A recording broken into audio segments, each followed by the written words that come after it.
The graph of the solution set for a system of inequalities is shown below. All right, so we've got two lines, double shading going on. Let's see what I notice right off the bat. First off, line and a line. We're dealing with less than or equal to or greater than or equal to, no dashed lines here. And we have this shading here. So let's take a look at one line at a time. All right, I'm going to mark you. I'm going to call you the red line. That one's the red line. All right, let's figure out what this red line is. First off, let's get the y. I'm going to leave the sign alone for a second there. Let's come up with our slope and y-intercept first. All right, remember, I'm comparing all this to y equals mx plus b. All right, my slope looks like it's going to be, here's a dot, up 1, 2 over 1, 2, 3. So my slope is going to be negative up 2 over 3 x with a y-intercept of 2. Now, in order for the shading to be below the line, this has to be a less than or equal to. So there you have it. Okay, now let's do this other line. We'll make you blue. Okay, y, I don't know the symbol. Let me see, what kind of slope do I have? Let's put a dot here. Let's put a dot here. So my slope is positive 1, 2 over 1. So my slope is 2 over 1, or just 2x. My y-intercept is plus 4. And in order for my shading to be above the line, it's got to be a greater than or equal to, because it's a solid line. So this is my system of inequalities. They want it in standard form. I didn't notice. All right, so if they want it in standard form, what I have to do is for this red equation,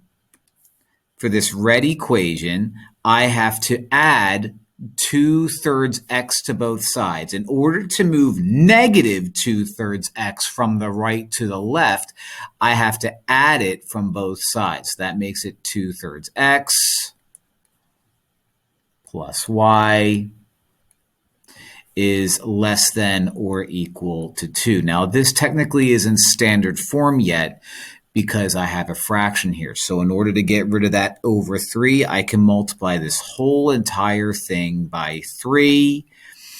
That gives me 2x. 3 times y is 3y, and then less than or equal to 6. Okay. In order to make this standard form, I have to subtract 2x from both sides. So that gives me negative 2x. Y is still on the left, so plus regular y is greater than or equal to 4. And now that should be all I need. So 2x plus 3y is less than 6. That looks like it's that one. Negative 2x plus y is greater than, no, I need greater than 4. So negative 2x plus y is greater than 4. Looks like it's going to be u. Oh, that was pretty unpleasant. I mean, if you were using a regular like Desmos calculator, you could probably take turns typing each one of these into Desmos and see which one gives you that double shading. But yeah, this one wasn't fun by any stretch of the imagination. And even when we did come up with the answer in standard form, then you had to just carefully make sure that you picked the one that ended up being the right answer, which is D right there. So gross.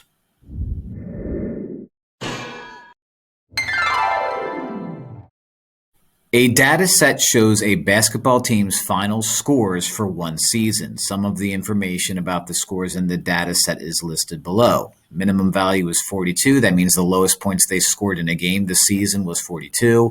The lower quartile value is 54. Median is 60. Upper quartile is 72. And then the maximum value is 90. So before I even look at this, let's explain what this means, what quartiles mean. This has to do with what's called a box and whisker plot. Maybe. The box and whisker plot isn't necessary, but if we draw it out, it helps us understand. We always put the minimum value all the way to the left, the maximum value all the way to the right. The median is 60. This is the lower quartile, and this is the upper quartile right here. Now, these are called quartiles because everything in between is 25% of your data points. So that represents 25% of your data points. That represents 25% of your data points. That represents 25% of your data points. So literally 60 sits in the middle because 50% is higher and 50% is lower. So let's see what they're going to ask us. Maybe this is too much, but at least this gives us a nice little visual. Of the team's final scores for the season, 75% of them are most likely between which two values. All right. So again, like this represents like all of the scores from a game. So like if it was, I don't know, 16 games, you would have 4 games between these two numbers and including.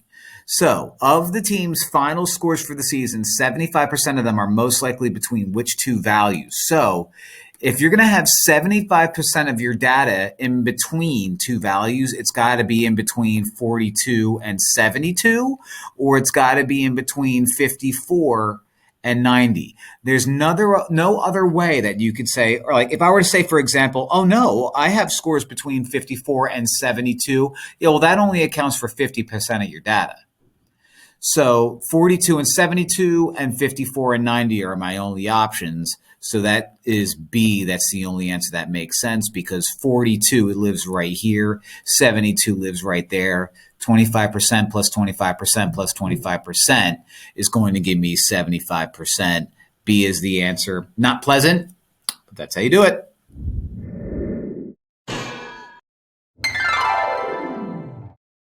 Which expression can be simplified to the form 3 times the square root of y plus 3, where y is a positive integer? This is a case of one of those problems where it has to be more difficult than it actually is.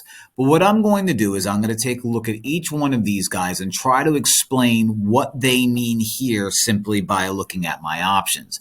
So if I look at problem A, right, I would take 18 and say, all right, well, 18 is the same thing as 2 times 3 times 3. Now, 2 times 3 times 3, and in the square root means I can bring out one set of 3s, and that leaves me with 3 times the square root of 2. Now, here's where we have to be careful. 3 times the square root is my answer normally for a problem like A. However, that's not what they want me to do. They want me to make this look like that, but y has to be a positive integer. If inside the square root, I'm going to have y plus 3, if 2 was the same thing as y plus 3, subtract 3, y would be negative 1. That's not a positive integer. So A is not my option. So again, I take each one of these, I do what I'm supposed to do, and I'm supposed to make it look strange like that. So let's take the square root of 63 and see what I get there. The square root of 63 can be written out as 9 times 7 or 3 times 3 times 7. I can pull out a set of 3s. That gives me 3 times the square root of 7. So that looks promising.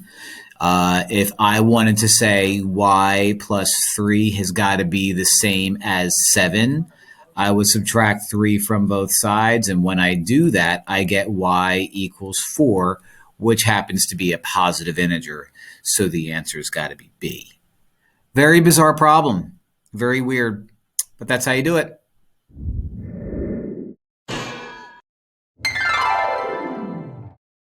When x cubed minus 2x squared minus 15x is factored completely, which expression is one of the factors? Well, let's factor that completely before I even look at my options. I have x cubed minus 2x squared minus 15x. Now, they mentioned factored completely.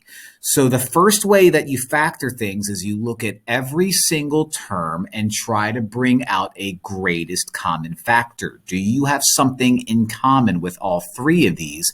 And the answer is yes, you do. An x is in common in all three of them. So you bring out an x. When you factor out the greatest common factor, you divide that factor from the remaining three.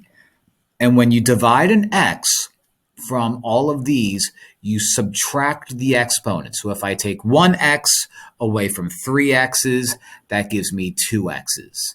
If I take 1x from -2, that's not affected. But if I take an x from x squared, that leaves me with just 1x. If I take an x away from 15, that's not affected. But if I take an x away from x, no more x's. Now I take a look at what I have inside. And again, I love the way that they said this, because when it says completely, it makes me think, I'm probably going to have to factor again. So let me see. This is a quadratic. Can I come up with two numbers that add up to -5 and multiply out to -15? Yes, I can. Okay, first off, if it multiplies out to -15, one's got to be positive and one's got to be negative. 3 and 5 multiply out to -15, or in this case, if one of them's negative and one of them's positive, it does. And if one of them is negative, specifically -5, and if 3 is positive, -3 and -5 add up to -2 and multiply out to -15. So now everything is factored completely. So I have three factors. I have x, I have x plus 3, and I have x minus 5. Which one of these is a factor? X minus 5. There you have it. That's my answer. Dunzo.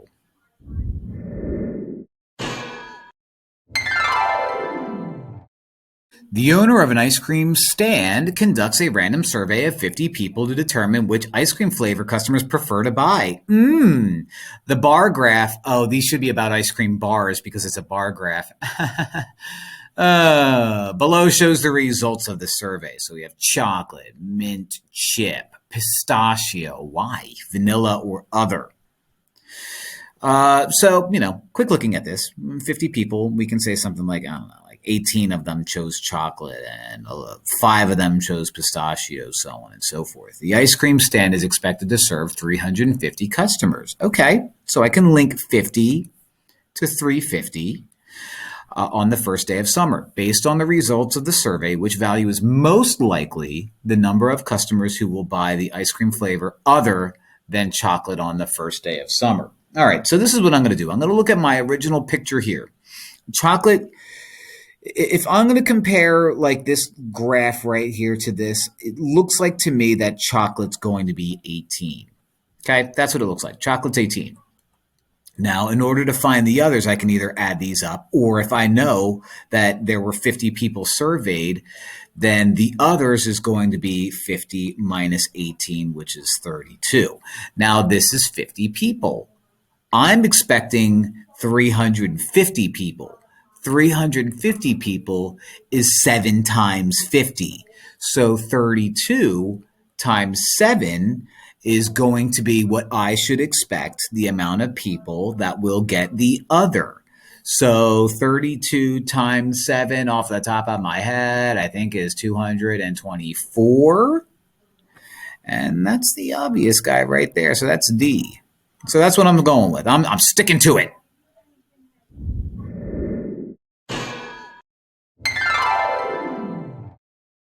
There are 28 students whose last name begins with the letters G, H, or J, or K. Information about the probability of randomly selecting one of these students is listed below. Okay, so basically there's a bunch of people. I select a bunch of them. 28 of them have like Gonzalez or Hernandez or Jones or Katz with a K.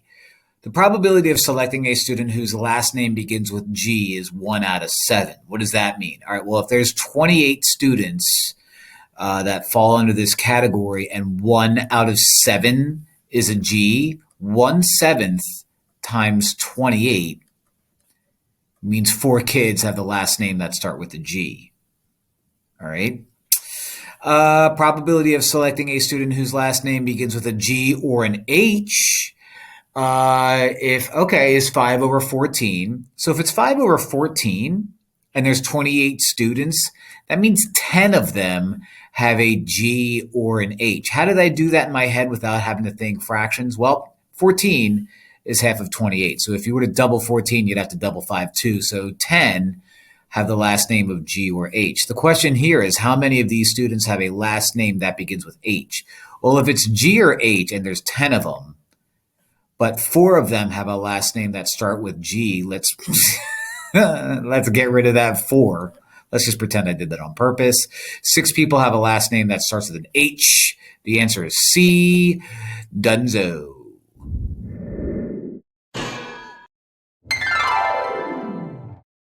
Holy cow. A teacher is buying word games and board games for his students. Oh, what a nice teacher. We do great things. Each word game can be played by up to 4 students. Each board game can be played by up to 2 students. The teacher needs enough games for 30 students to play at the same time.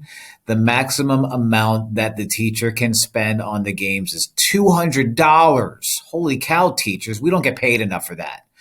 The number of word games X and the number of board games Y the teacher buys must satisfy the system of linear inequalities below. Oh, okay, so this isn't too bad. I mean, it's not good. But all of this information is already thrown into the system of inequalities right here. The teacher plans to buy 5 word games and 8 board games. Which statement about the number of games the teacher plans to buy is true? All right, so before I even look at these, let's try to figure stuff out. All right, let's try to figure stuff out. Basically, this equation is like, remember, this is how many kids can play these types of games, and I need enough games for 30 kids. This is how much teacher is spending. I can't spend more than $200. So if it's going to give me these parameters, 5 word games and 8 board games, let's try to figure out each situation and try to answer questions about each situation before I even look at my options. Word games were given to us by X, okay? Word games are X. So 4 times X in this case is going to be 5, plus 2 times Y in this case is going to be 8, has to be greater than or equal to 30. 20 plus 16. 36 is greater than or equal to 30. So basically what this part is saying is if teacher gets 5 word games and 8 board games, that's enough games to make 36 kids happy, and I need to make sure it's more than 30. So check number 1, I guess. So do I have enough games for everybody? Yes. Thing number 2 is, am I spending too much money? So 14.5 times X, which is word games, which is 5, plus 18 times 8 must be less than or equal to 20 or 200, and I have to find out if that's a true statement or not. So 14.5 times 5 is 72.5. 18 times 8 is 144. That's got to be less than 200. This one's definitely not going to work out because 72.5 plus 144 is going to be $216.50. And $260.50 is not below 200. So this guy doesn't work out. So what we have here is if this teacher gets exactly this amount of games, 5 word, 8 board, she has enough for 30 people, but is spending way too much money. So there will be enough games for 30 students to play at the same time, but the total cost will be greater than the maximum amount. There you have it. Let's just double check. There will be enough games for 30. Yep. And the total cost will be less than the maximum amount. Nope. There will not be. Nope. And there will not. Nope. Okay. So there you have it. Now, you could probably figure this information out without these, like if you kind of use common sense a little bit, but this helps, I guess, for all of you mathy people. Fun problem, big problem.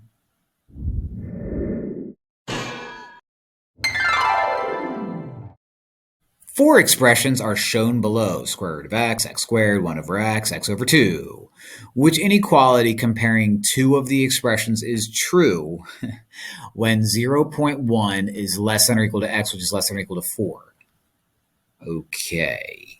So which one is true for something like, I don't know, 0.25? Now, I purposely used 0.25. I am choosing an x such as 0.25 because I can write out 0.25 being between this guy, and I can also write that out as 25 100ths, or better yet, 1/4. Why do I care about that? Because if I'm dealing with square roots, I know that if I choose a number like 1/4, the square root of 1/4 is going to be 1/2, because you take the square root of the 1, 1. You take the square root of the 4, 2. There you have it. 1/4 squared is going to be 1 times 1 on top, numerator, 4 times 4, denominator, 1/16. 1 over 1 over 4 is 1 over a fraction, so you write out the reciprocal, like so. And 1/4 divided by 2 cuts 1/4 in half, which makes it 1/8. So which of these is true? The square root is going to be bigger than x squared. Yes, a half is bigger than 1/16. The squared here is going to be bigger than x over 2. No, 1/16 is smaller than 1/8, so not B. X, so the regular guy, 1/4, is going to be bigger than 1 over x. No, 1/4 is not bigger than 4. And x over 2, which is 1 over 8, is going to be bigger than 1 over x. Nope, 1 over 8 is not bigger than 4. So it's A. I don't know if this is going to be a calculator section. I don't know if we're allowed to use calculators. But again, what I did is I chose a very friendly fraction that's in between 0.1 and 0.4. A fourth is 0.25. That allowed me to figure out each part of these and use these guys to come up with a reasonable answer. And that answer is A.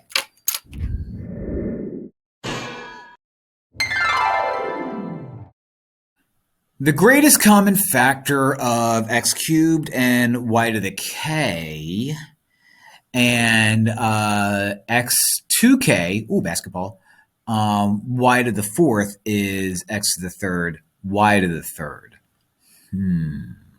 What is the value of k? All right, so I have, let's compare the x's. Let's just compare the x's.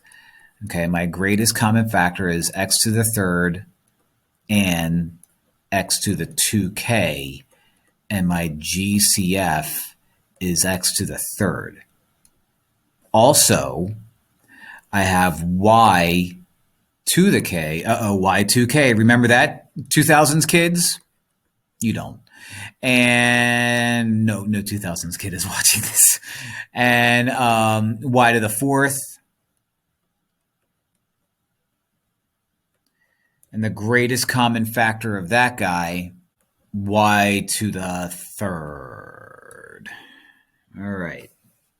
So k's got to be 3. It's got to be. It's got to be, because if the greatest common factor between y to the k and y to the fourth is y to the third, that means k is 3. If k was like 2, then the greatest common factor would be y to the second. If y was just y, then it would be y to the first. And it's got to be y to the third. So k's got to be 3. So if k is 3, that would make this to the 6th power. 2 times 3 is to the 6th power.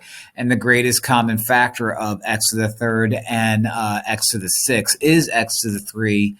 Yeah, K's got to be 3. Very bizarre problem. Not a fan. I guess a way that you could do this is you can attempt plugging in 1, 2, 3, and 4 into each of these and just take turns doing them and seeing which one gives you that. But we didn't do it that way.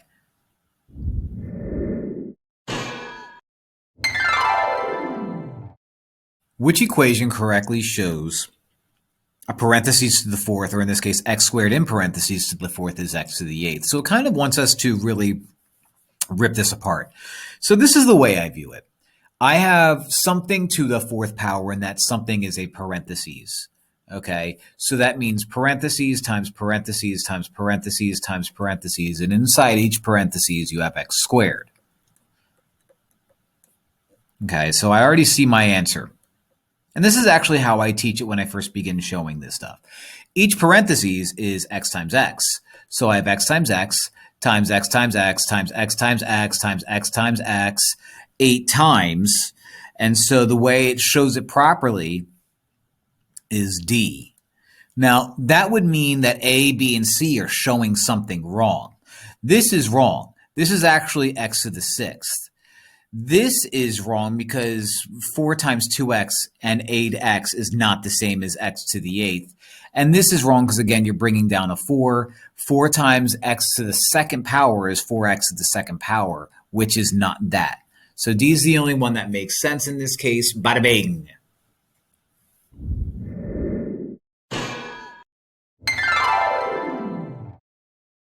When factored completely, which is a factor of 6x cubed minus 12x squared minus 48x? So this is a word that I'm really looking at, factored completely. I'm looking at this guy, and I kind of already know what's going to happen. When you factor, the first thing that you always try to do is see if there's a greatest common factor in common with all 3 of these terms, and there is. There's actually 2 things. I can divide out a 6, and I can divide out an x. When you find your greatest common factor, you put it in front of a set of parentheses and you figure out what you get and what you have left over after you divide out 6x. If I divide 6 from 6, I'm left with an invisible 1. If I divide an x from 3 x's, that leaves me with 2 x's. If I divide a 6 from negative 12, I have a 2. And if I divide or remove an x from 2 x's, I have an x. If I divide a 6 out of negative 48, I have negative 8. And if I remove an x from an x, I have no more x's. So let's just scooch you over there. Now, factor completely. I'm not done. I could probably look at this guy and say, well, wait a minute. Maybe since this is a quadratic and this is a trinomial, maybe I can come up with 2 numbers that add up to negative 2 and multiply out to negative 8. And if it multiplies out to negative 8, one has to be positive and one has to be negative. So if that's the case, it's going to look like this. Now, are there 2 numbers that multiply out to negative 8 and add up to negative 2? Yup, negative 4. And positive 2. Negative 4 plus 2 is negative 2. Negative 4 times 2 is negative 8. Throw x's in front of it, and now it's factored completely because there's nothing more that I can do about these 3 items. So which of these 3 guys is written here? A is. All 3 of these are factors. So 6x is a possible answer. X minus 4 is a possible answer. X plus 2 is a possible answer, and that's the only one that I see up there. So the answer is A.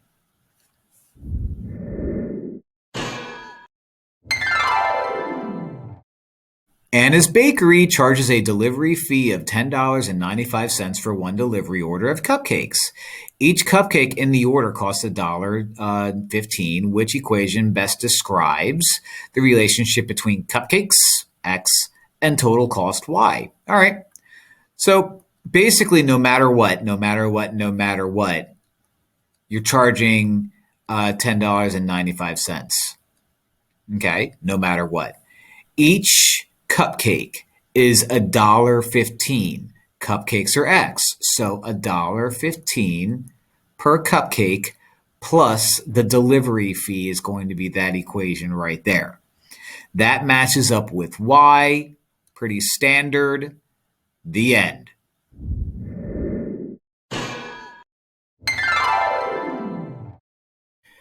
Kyle and Rhoda are solving the equation 4 times parentheses x minus 8 equals 7 times parentheses x minus 4.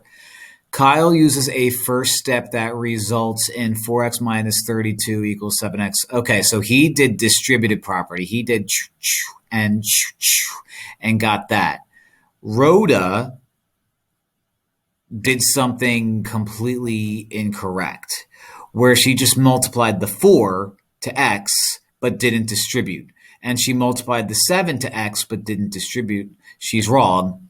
Which statement about the first steps Kylie, did I say Kyle? I don't know.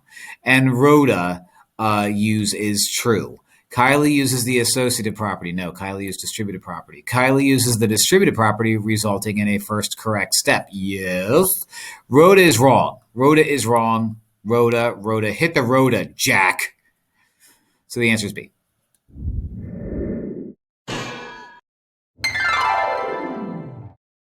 Darlene is collecting prize tickets. The equation y equals 2x plus 1 describes the relationship between the number of days x since she began collecting and the number of prize tickets y she's collected, which statement correctly describes a solution to the equation. So without looking at these things, if we're talking about x is days and y is total, what this is basically saying is she collects 2 tickets per day, and she already has 1. Okay, she collects 2 tickets per day, and she has already collected 1. So Darlene has collected 2 prize tickets at the end of day 1. Nope, she would have 3. Darlene has collected 4 prize tickets at the end of 9 days. No, if I were to take 9 days and plug in 9 for x, that would be 2 times 9, which is 18. 18 plus 1 is 19, not 4. Get out of here. Darlene has collected 22 prize tickets at the end of 10 days. So 10 days, x, 2 times 10 is 20. 20 plus 1 is 21, not 22. So it has to be this one. Darlene has collected 25 prize tickets at the end of 12 days. So 2 times 12 days plus 1 is going to be the same as 24 plus 1, 25, bingo, bango, bongo, D for Darlene.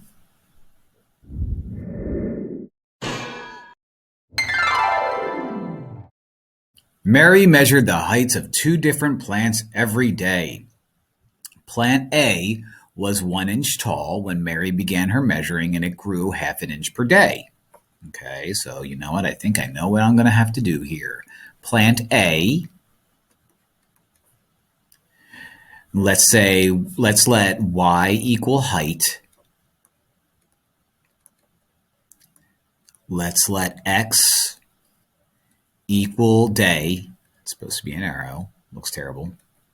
So the plant A is going to be 1 inch tall when you originally started, and it grows at a rate of 0.5 inches per day.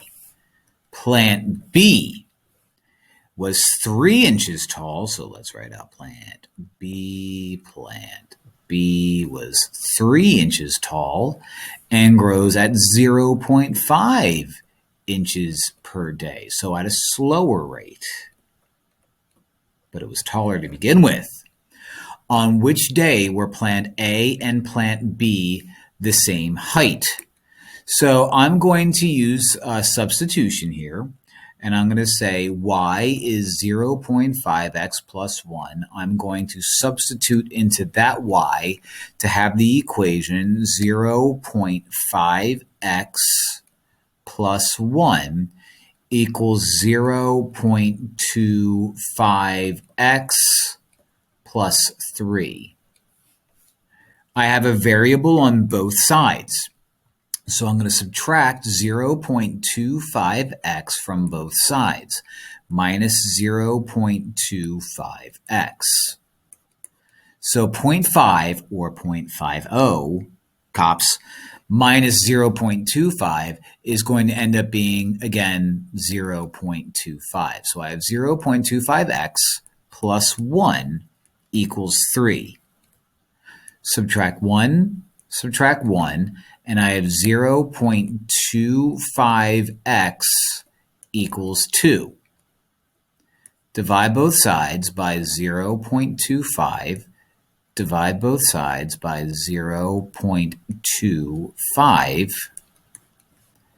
X is going to equal 8. So these guys match up on day 8. The answer is B, baby.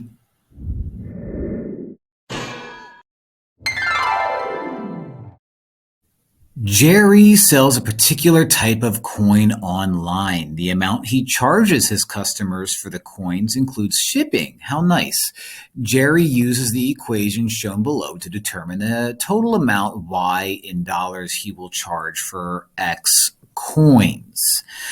How much does Jerry charge a customer for 10 coins? All right, this is pretty easy, especially if this is a calculator section, which I'm sure it is. What you would do is, Y is your total cost, says it right there, and X is your coin. So if we're showing all of our steps, even though it doesn't tell me to, I'm going to do it anyway. I'm going to write out 32.95. I'm going to substitute 10 for X because 10 coins, X is the amount of coins.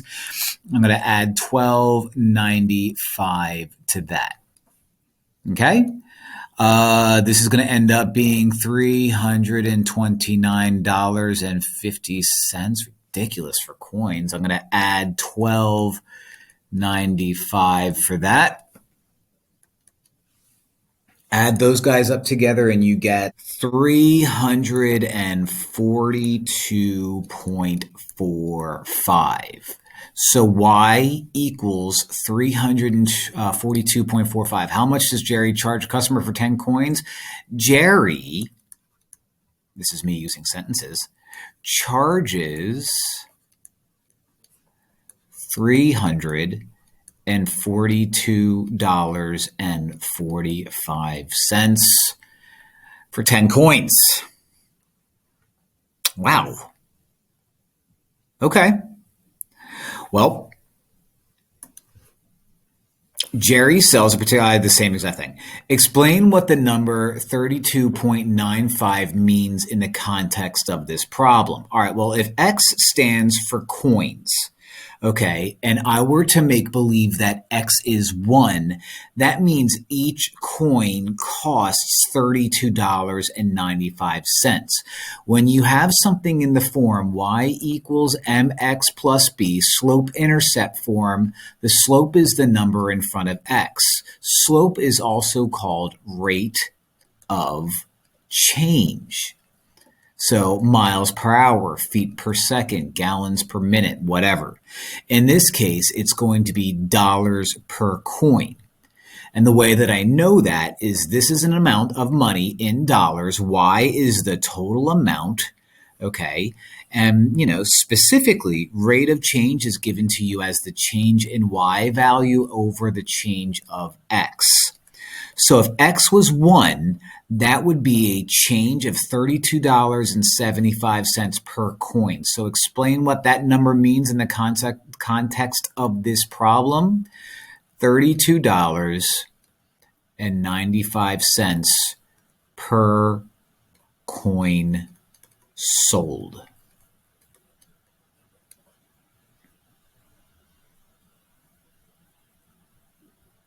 Okay? Zach and Dave, two new people. We got Jerry, Zach, and Dave. They each bought some coins from Jerry online. Dave bought 5 more coins than Zach bought. Explain why it is not necessary to know how many coins Zach bought to determine how much more Dave paid than Zach. All right, so I don't know how much he bought. Doesn't matter. It's asking me to explain why it's not necessary. Well, it's not necessary to know how much each guy bought. I know they're going to end up paying like $160 some dollars because we know each coin is, $32.95.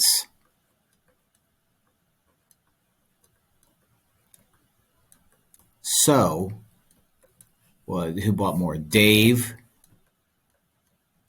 spent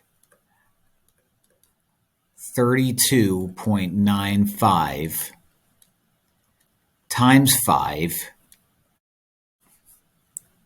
which is $164.75 more than Zacatec. Okay.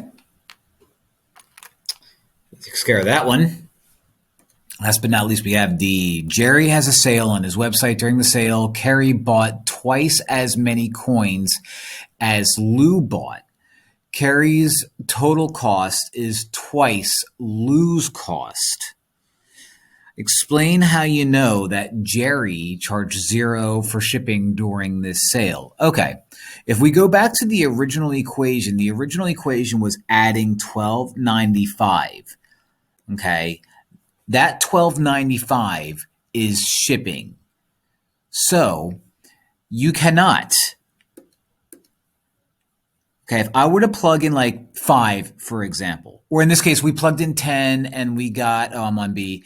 When we plugged in 10 for A, we got that number. If I were to plug in 20, I would get a different number that is not double this because I had to add that guy right there. So the best way to explain this is since $12.95 was added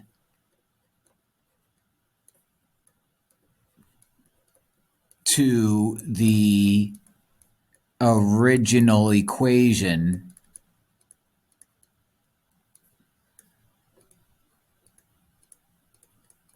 oh my gosh, equation, spelled that right. There is no way to double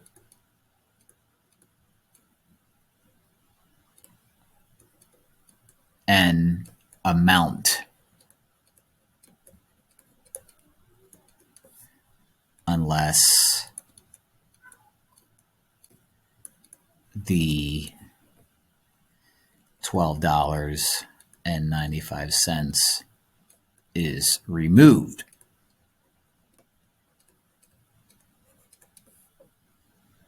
For example,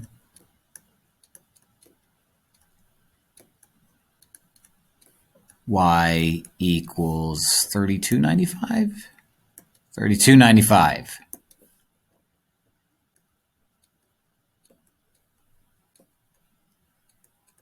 All right, so now if I were to say something like one guy got 5x or 5, one guy got 10, now I can double it and there is no shipping attached. Okay, so since it says that there's a sale, we know that the equation is going to be altered, and the way that the equation is altered is that the $12.95 is removed. Okay, so that's constructed response problem. Lots of fun, lots of money, lots of coins, very expensive coins. I'm not buying off of Jerry anytime soon. All right, thanks, bye.